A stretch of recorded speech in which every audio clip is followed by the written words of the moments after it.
Stand by to initiate release sequencer. On my mark. 5. We're on express elevator to hell. Going down. 2.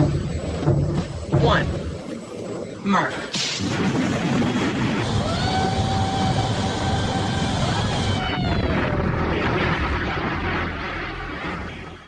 Hello everyone, my name is Mark, aka Derringer. Today is Sunday, April 7th, and you are listening to episode 203 of the Instant Action Podcast, your weekly source for PlanetSide news and information. As always, I'm brought to you by great listeners like you via the Support the Show tab on instantactionpodcast.com. So first off this week, I hope everybody enjoyed my little April Fool's show last week. Not to toot my own horn or pat myself on the back, I really thought my Alexa thing, was funny. Uh-oh, she heard me. Let me quiet her here. Hold on. Okay. So I thought that was quite hilarious, and I actually had people saying they wished that was something that really was available as an Alexa skill. I bet somebody could actually program that if they really wanted to. I'm sure the developers could actually program something like that if they really wanted to as well. But I was just having a lot of fun with it, and I hope you guys did as well. Surprisingly, though, all the comments about PlanetSide 2 coming to the PSVR seemed to get the most response from you listeners out there. And I was really surprised about that because I was just going to do the one Alexa part, segment of the show and leave it at that, but I felt like it was a little short and wanted to do more of a full-size show, so I kind of just threw that in as an afterthought. So to hear all you guys excited about that, and quite a few of you very upset at me when that was not true, kind of made me laugh, and I was kind of surprised by it all. But you guys should know by now, I've been podcasting for 4 years now, and I have done, I think that's my third April Fool's show. Don't forget, last year I said there was going to be the PlanetSide 2 cruise. I think that was my prime one, so this year was Alexa.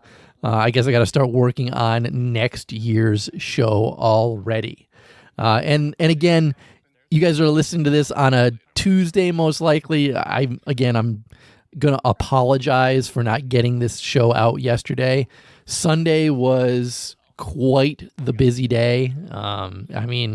I only got home recently, and it's 12 o'clock right now that I'm recording this and putting this together. So I really just need to record this. Maybe I'll put some editing together. I don't know. But other than that, I got to go to bed. Today was the first day of my spring soccer season, or football to my friends across the pond. First game this year, and for the spring, I could only play half the game because I had to then head up to New Hampshire to go to my nephew's baptism, which was really cool. And then since we were in New Hampshire, we went to visit my daughter at college, and then, like I said, we just got home far too late today, and I really should have done this on Saturday, but I didn't budget my time properly. So you guys get my apology for that, and it won't happen again in the near future. But enough about me apologizing to all of you. What's in store for this week's show? Well, first I have to take a step back in time and cover the March 29th PC and PS4 hotfixes that dropped. Then I want to talk a bit about the DirectX 11 deployment to the PTS and all the bugs that it spawned. After that, I got a quick shout out for a friend who's pushing for his 200,000th anchor kill. And then finally, I'm going to delve into the Procorp Saga that I'm sure most of you know about already. So grab your popcorn and strap in as we hot drop into another episode of the Instant Action Podcast.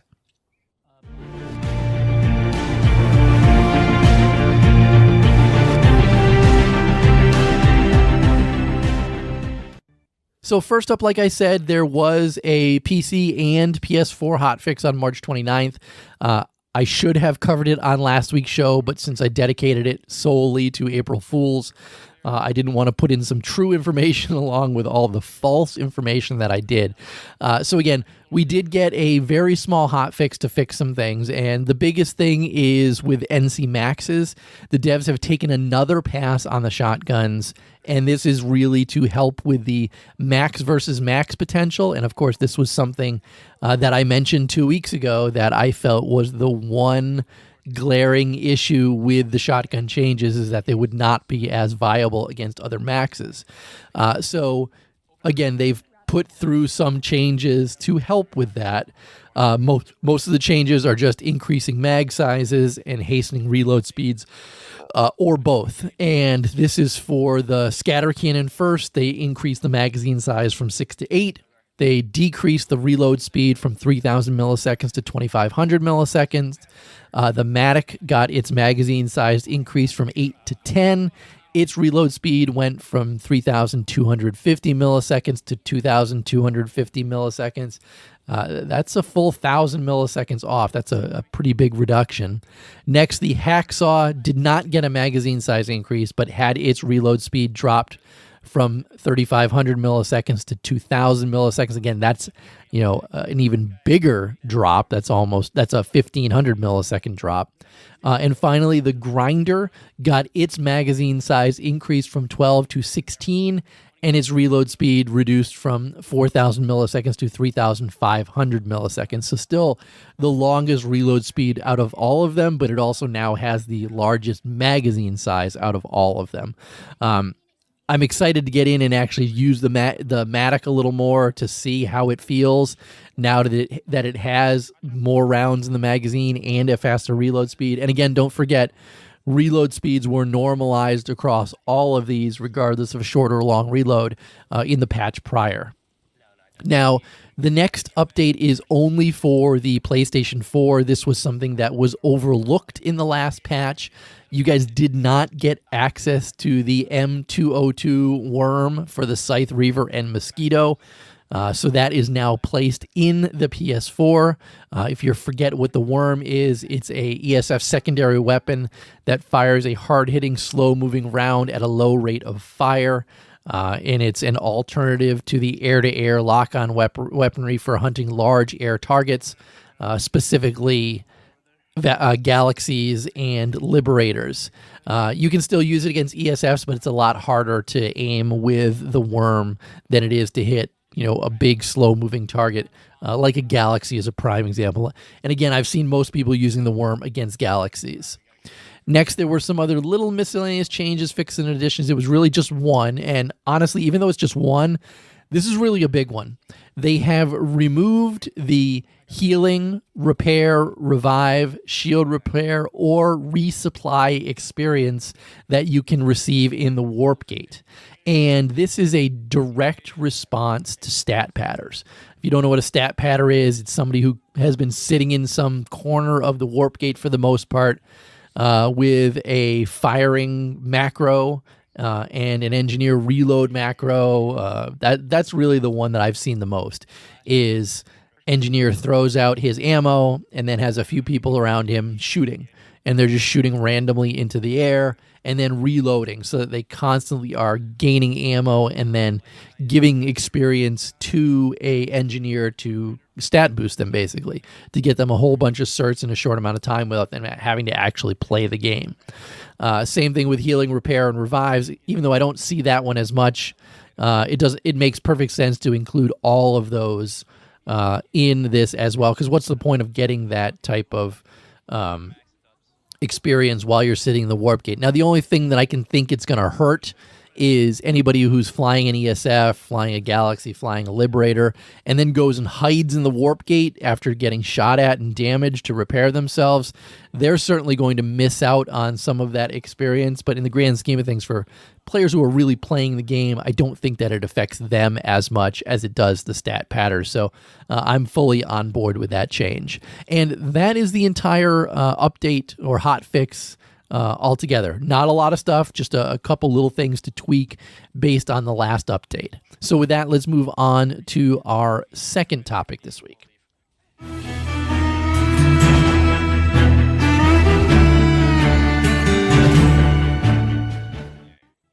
And that second topic is the deployment of DirectX 11 on the PTS. So the little blurb on this one is that they've made numerous bug and crash fixes to DirectX 11, as well as some substantial underlying changes to the way our file packing system works.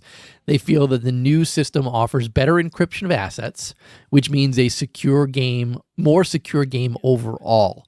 In addition, it's going to drastically reduce the file size of the game. But everyone needs to understand that there is going to be a catch to that. When this update is live on the PTS, you're going to need to re-download the entire client to play it again. And it also means that once this actually goes live, everybody is going to need to re-download the game as well.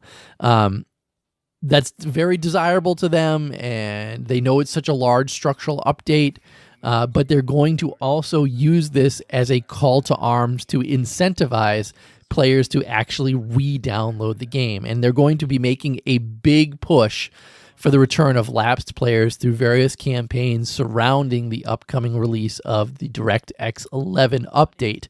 So if you're somebody who, most of you won't be listening to this show, but I do know that there are a small group of you who have stopped playing PlanetSide 2, but do like to download the Instant Action podcast so that you can hear what's going on with the game. You're the group of people who will most likely be getting an email blast from Daybreak Games saying, hey, DirectX 11's coming out. In addition to that, the NS operatives are going to be coming out. Now's a great time to re-up. I wouldn't be surprised, and I'm not saying that I have any specific information on this, but I wouldn't be surprised if we see some sort of offer to bring people back with a reduced monthly rate. Maybe they offer the annual subscription again. Maybe they bring back the lifetime subscription again. I know they offered that for a very short amount of time, but that could be something that gets people back into the game.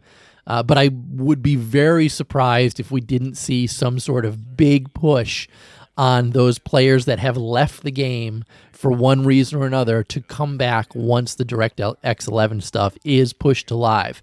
And I'm sure it's going to be an email campaign. I'm sure that there's going to be some sort of advertisements in other places. I would love to see them do some sort of good advertisement campaign on Steam, get that on the front page again. I'm sure they're going out to all the various game magazines. I'm sure you're going to see a GameSpot article, a Game Informer article on it. Rock, Paper, Shotgun, I'm sure, is going to do something on this. I'm sure there will be a very big push on all those publications saying, look, Daybreak Games has updated this game. It is now a better playable game. You get more frames. It's going to be a better game overall. I guarantee we're going to see a lot of stuff like that coming down the pipeline really soon. Now, in the coming weeks, they did also say that they're going to be having a live stream and playtest schedule that will be announced. And they want people to start downloading the PTS now so that they can help test the stability and help in reporting bugs. Rel actually put a post on Reddit as well saying that they're going to be running a community playtest towards the end of this week. And there should be a live stream before then. So I would expect a live stream sometime midweek and then a big community playtest on the PTS. So again, use my voice as your call to arms to pre-download the PTS now, get it updated so that you're ready when they do have that big playtest going. And again, I would love to see them offer something special on the playtest this time around. So follow PlanetSide 2 on Twitter. Follow the twitch.tv/PlanetSide2 channel as well, and keep watching Reddit as well. And of course, if you're following Instack Podcast, that I will be retweeting everything that they say anytime that they've got some sort of update or schedule or anything like that coming out. But next, I want to talk about bugs. But before I do that, let's throw it over to Romus because we have a new episode or edition of Veteran's Voice. Romus, take it away. With the recent changes to the NC Max shotguns are once again back in the limelight. This time, however, it's for the right reasons. Shotguns always have, and always will be, the kings of short-range combat. The key is to know when to use them and when not to. I recommend that you use shotguns sparingly, as they now have a range problem. I prefer to use it as a secondary to my carbine. That's only if you have ASP perks, though. I recommend everybody try those as well. Make a world of difference. Having a shotgun, however, doesn't mean you're automatically going to win in a building fight. The keys to remember are rounding the corner without sprinting so you can fire quickly, and having an itchy finger.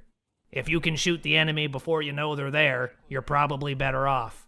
I sometimes will fire a shot into the wall before I shoot into the building, just so I know that I'm shooting at the maximum speed. He who hits first usually doesn't have to get hit back. Aiming for the upper chest and your head is the best way. When in doubt to how far away you're going to be effective, wait it out. They can't shoot you if you have cover. If they decide they're going to rush at you to finish you off, jump out before they get to you. They'll probably be mid-sprint, and by the time they've figured out they should stop sprinting, their face is full of pellets. Shotguns are also great for making infiltrators cry. Put a shotgun and a flashlight together and you have one dead stalker cloak. Remember, the only difference between a scrub lord and a Superman is learning from your mistakes. Back to you, Derringer. Okay, Bloggins, time to go crush faces.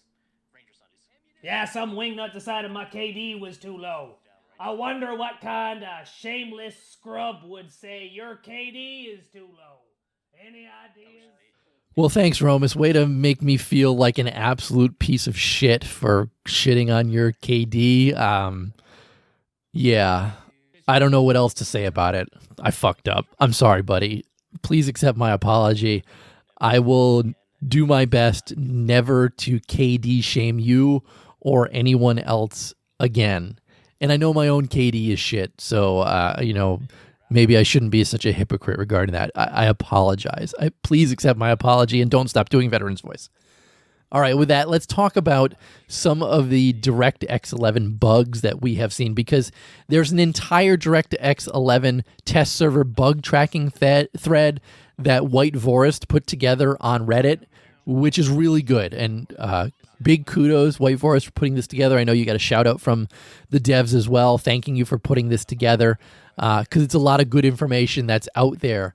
And I strongly recommend other people that are testing DirectX 11 on the PTS to bookmark this and add your stuff to it. And also, it's great if you can get videos or screenshots of it as well, so that they can verify exactly what's going on. So I want to talk about some of the maybe funny bugs that we're seeing and some of the other things that people can expect to run into when they're playing around on the PTS. And really, I'm going to start out with my favorite one overall. And White Forest, your description of this is perfect, because he says some tank cannons suffer from erectile dysfunction. And the image that's attached to this is it's a Mag Rider, a cannon, and the front of it is just absolutely flaccid. That's the best way to put it. It's absolutely hilarious.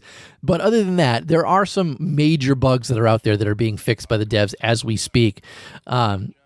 Randomly, your vehicles could become invisible on the loadout screens for some of you. They may also randomly reappear. Another bug that a lot of people are happening is if you're using VSync and you have it set to on, it will sometimes crash you out of the game itself. So you want to be careful if you're using VSync. There's also lots of issues with floating and not disappearing debris from vehicles and aircraft, and you don't want to run into those things. Also, Cubex has picked up on a lot of input lag, a lot of freezing, and other crashes that he's been experiencing as part of the DirectX 11 update. Other people are experiencing issues with the render quality slider being broken and not being able to make any changes. Other people are experiencing game crashes while they're accessing a vehicle pad. Sometimes just looking at the vehicle tab is enough to crash the game. Other people are experiencing issues with full screen mode not working properly, making it more look like a full screen windowed mode all the time. Other people are getting increased load times, double load times, etc. while they're in game, which is absolutely annoying more than anything. Other people are saying that the particles are having huge GPU impacts, so you got to be careful about the amount of particles that you're seeing on screen. And sometimes setting the max FPS only works sometimes. Other people are experiencing game freezes when they're just trying to load characters for the first time. Other people are having issues when redeploying in the VR training area before you flip a control point, leaving you without any place to respawn, and the only way to fix that is to relog and get back into the game. Other people are having issues with crashing just when interacting with a vehicle terminal. Again, these are all just random bugs that people are getting. But again, it's good that you're documenting these things, putting screenshots or videos pointing to these things, because it helps the devs track all this stuff down and fix it. Other people are talking about issues with SLI not working, and you have to manually force it through NVIDIA's control panel. Sometimes de-zooming the minimap or zooming out on the minimap is going to crash your game. Sometimes switching classes from redeploying on the map won't allow you to, they won't even apply when you do a respawn. Some people are even having issues with screenshots not working, and are being forced to use external program and a windowed game just to get it to work. Again, these are all just some of the bugs that some people are running into. And I just want to point out that the devs know that DirectX 11 is buggy. They've been tracking down bugs, fixing bugs, all kinds of things like that. And even Roxley wrote on Reddit, the team is well aware of the bugs, and we've got room for a lot of polish before it moves forward. It's been a long time coming, but this is going to be a big improvement for us, and we want to be in good form. And then she adds, keep an eye out for community playtesting happening in the next week or so. So again, I'm going to include a link to this Reddit post with all the bugs in it that White Vorus put together. I want you guys that are using the PTS who have not been adding to this to document the bugs that you're running into, use the /bug command in-game on PTS, and get all these bugs listed so that devs can look at them, fix them, and make it better for when this stuff all eventually wants to go to live. And with that, let's move on to our fourth, I guess this is the bonus topic this week, and go from there.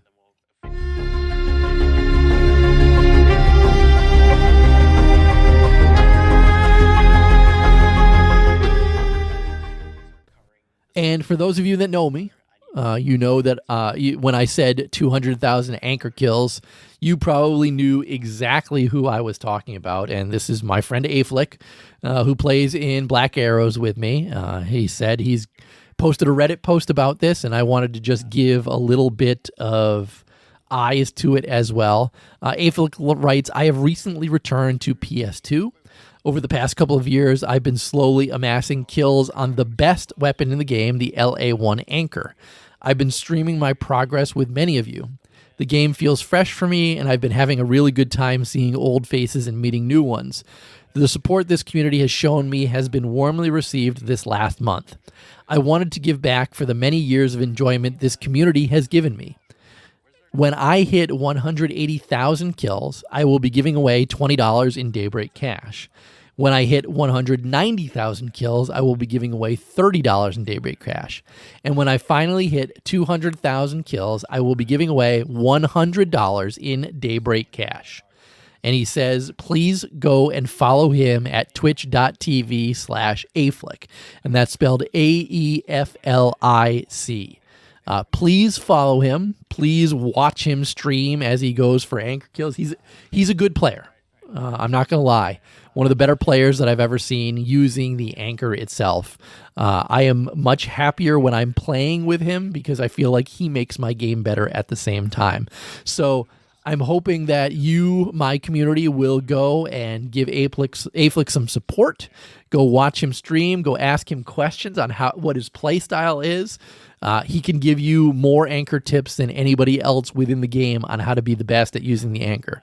I will say, Aflick is the reason that the anchor is one of the LMGs that I have Araxiumed in PlanetSide 2. So I personally have to thank Aflick for turning me on to the anchor itself. it's one of the only LMGs that I'll use as an NC Heavy Assault. And if you play Heavy Assault as NC and you're not using the anchor, I think that you're doing it wrong. And again, go to twitch.tv/aflick, and he can give you any other pointers about the anchor that you ever wanted to know. And again, when he hits 200,000, he's going to give away $100. You know, why wouldn't you go watch him, play with him, ask any questions? He knows how to play the Heavy Assault class, if anything. And I would love some of my listeners to win $20, $30, or $100 in Daybreak Cash.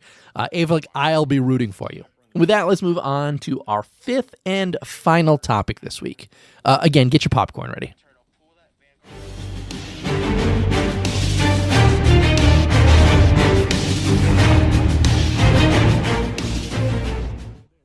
All right, that last topic this week is what I am dubbing the Procorp Saga. So if you've been living under a rock for the past week or so, you don't know, but last week, a player named Prokor, who I've seen in game before, he's active on the Reddit, he's someone who plays PlanetSide 2 a lot. Well, used to play PlanetSide 2 a lot. He made a post over on Reddit last week blatantly stating that the developer Drew is giving hacks of PlanetSide 2 to his friends in-game. And then he posted a pretty long wall of text explaining that that he had been doing quote-unquote undercover work trying to get access to PlanetSide 2 hacks that he knows that other outfits in the game like Recursion and B-Way were using within the game itself. And again, he blamed Drew, said that he was also allowing them to hack the game and helping them get hacks within the game itself. And again, it was just a long post about all this. I'm going to include a link so that you guys can actually go and read everything that he wrote if you haven't already.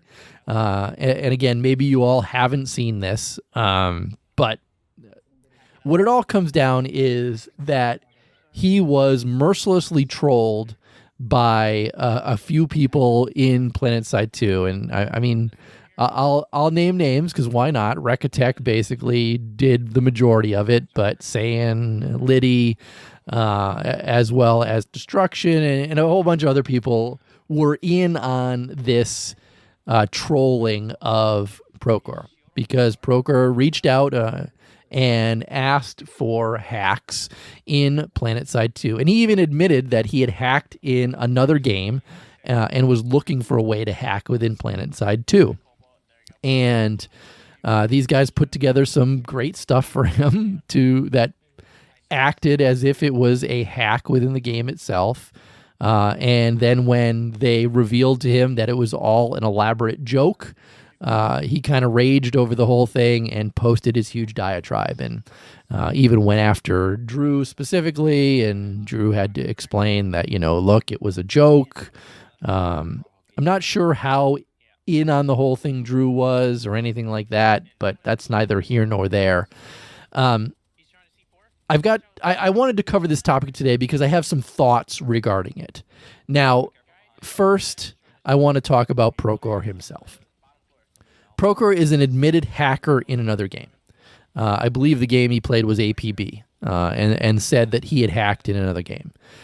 First of all, I think you're a despicable human being for doing that. Why can't you just play a game normally like everybody else and enjoy playing the game for the game that it is? Yada, yada. I'm a little disappointed that you would then try to hack in PlanetSide 2 and then throw a post out like this trying to cover it up saying, I was trying to find the truth, not trying to hack the game itself, when it's clear that you were trying to hack the game to get an advantage at PlanetSide 2. The other side of this is how the folks that were duping him acted.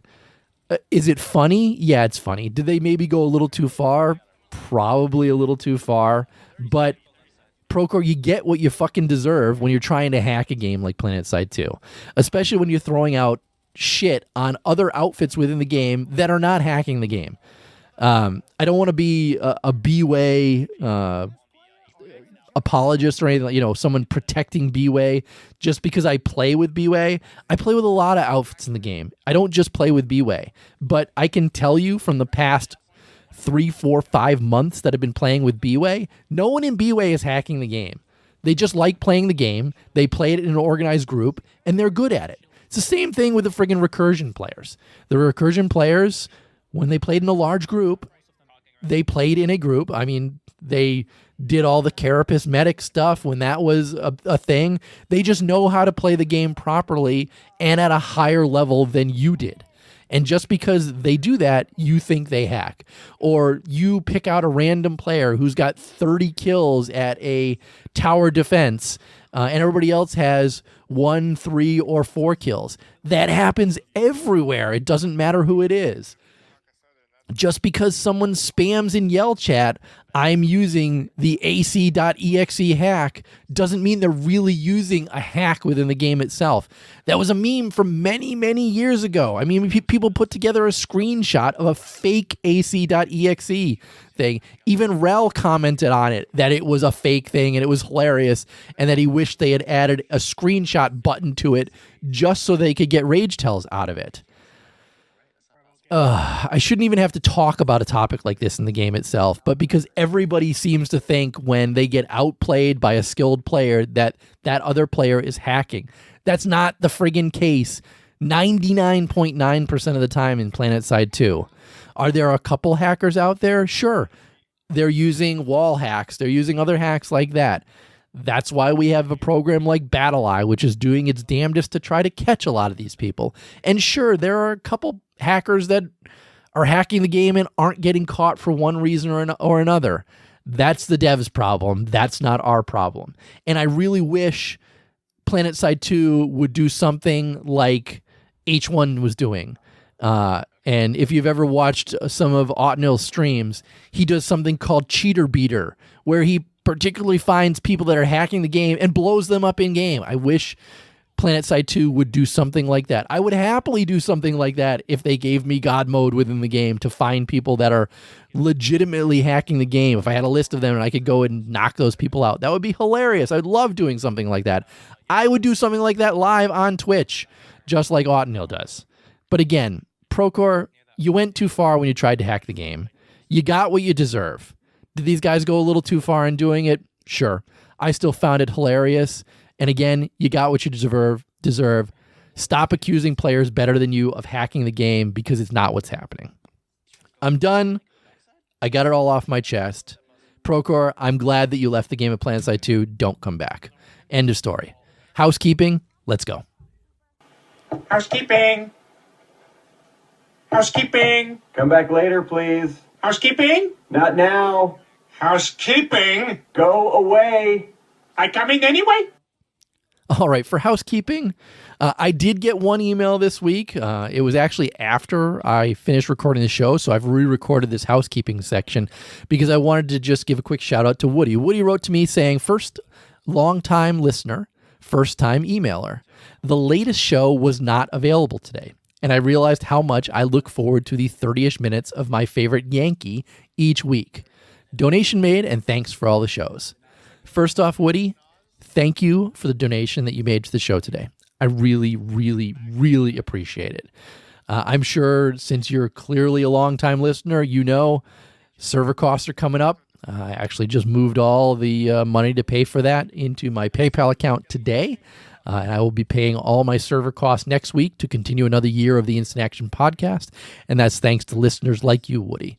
But the other thing I wanted to just go over with this is that I'm really, really blown away by the comments that you made. And also there was a post on Reddit as well from, oh God, I'm going to butcher his name, Tasia Wood, who said no Instant Action podcast this week. And the fact that you guys miss me podcasting each week really warms my heart. And I really don't know what to say about it, because I didn't expect a couple people to say, hey, where's the podcast? And then other people, Faber1 specifically said, hey, Derringer tweeted that there wasn't going to be a podcast day. It's going to be delayed. So again, I felt that it was very important to re-record this section of the show because it's comments and Reddit posts like this, or emails and Reddit posts like this, that really make me feel loved within the community itself, and just so very appreciative for all the support that you guys give me, and knowing that there are people out there that listen to the show and enjoy listening to the show. And I really appreciate every single one of you. So thank you to all of you. All right, enough sappiness. That's going to be it for this week's show. How can you get in touch with the show? As always, first visit the website, www.instantactionpodcast.com. Email me like Woody did, instantactionshow@gmail.com. You can also call me and leave me a voicemail at 347-4VM-4PS2. Those digits are 347-486-4772. You can also follow the show on Twitter at InstActPodcast. That's where you would have seen the tweet saying the show is going to be a day late. But in closing, if you've enjoyed the show, please leave me a review on your podcast listening avenue of choice, whether it's iTunes, Stitcher, Google Play, or anywhere else. Also, feel free to tell your friends and outfit mates about the show. But finally, thanks for listening, and keep spamming that Join Combat, formerly known as Instant Action button. Derringer out.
Oh my god, Derringer, please.